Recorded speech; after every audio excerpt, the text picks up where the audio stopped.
leads the expressions of sympathy. So I now call on Deputy Eamon Gilmore.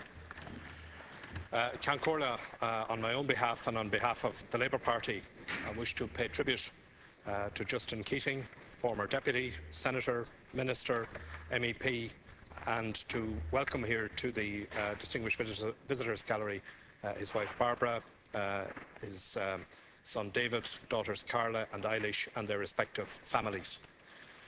Justin Keating was a major public figure who, over a long life stretching from 1930 to January of this year, served the state and society in a wide variety of roles with distinction and devotion.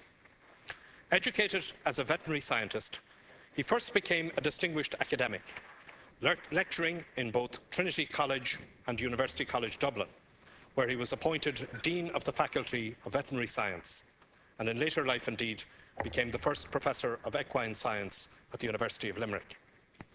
He began a second career in 1965 when he joined the infant RTE, where he devised and fronted the pioneering agricultural education programme Telefish Ferma, which, due to his superb communication skills, quickly became one of the most popular programmes on TV, even among urban audiences. He in turn became the sort of national figure that we now call celebrity. This eclectic background prepared him well for his next and most distinguished career, that of a parliamentarian. Man of deep political conviction, he was a democratic socialist who, in the best traditions of the Labour movement, was both Irish and internationalist. In response to an invitation to enter public life from the then leader of the Labour Party, Brendan Corish, he stood as a candidate for the Labour Party in the 1969 general election and was returned to this House from the County Dublin constituency. His arrival coincided with the outbreak of sectarian violence in Northern Ireland, and shortly afterwards with that of the arms crisis here in the Republic. During the many ensuing debates in this chamber on Northern Ireland, he immediately made his mark for the clarity of his contributions in dissecting the sectarian nature of the conflict and the force of his arguments in upholding the rule of law, a necessary requirement here in the Republic at the time.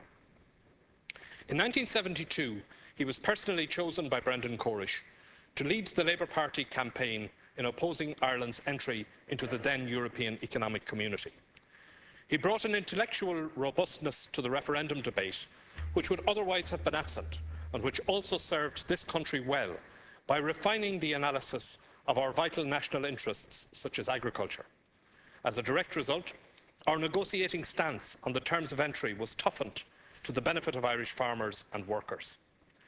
He was returned in the 1973 general election and embarked on his fourth career, this time as a member of the National Coalition Government, being appointed as Minister for Industry and Commerce and serving in that post for 4 years. 9 months after his appointment, the world economy was plunged into depression by the first oil shock, and its disastrous social and economic effects set the political agenda for his remaining period in office. He devised and implemented policies to counter unprecedented inflation and to stem the flow of massive job losses arising from the collapse of international trade.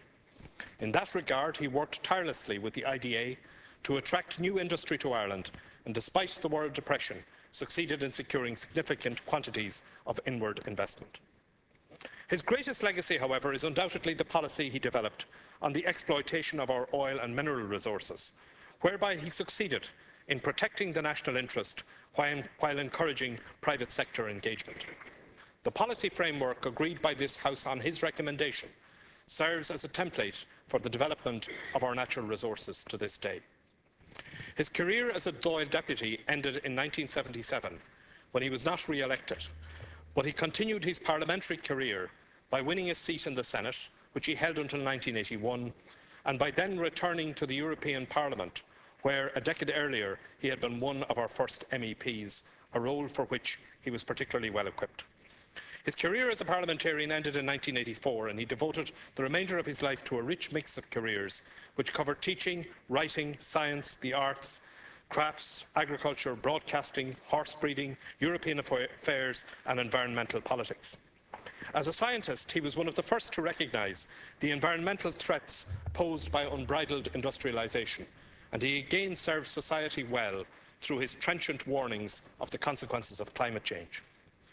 He had contracted a debilitating disease in midlife, which he fought with quiet courage, and despite its physical effects, he remained active in public life up to his death, just 1 week short of his 80th birthday.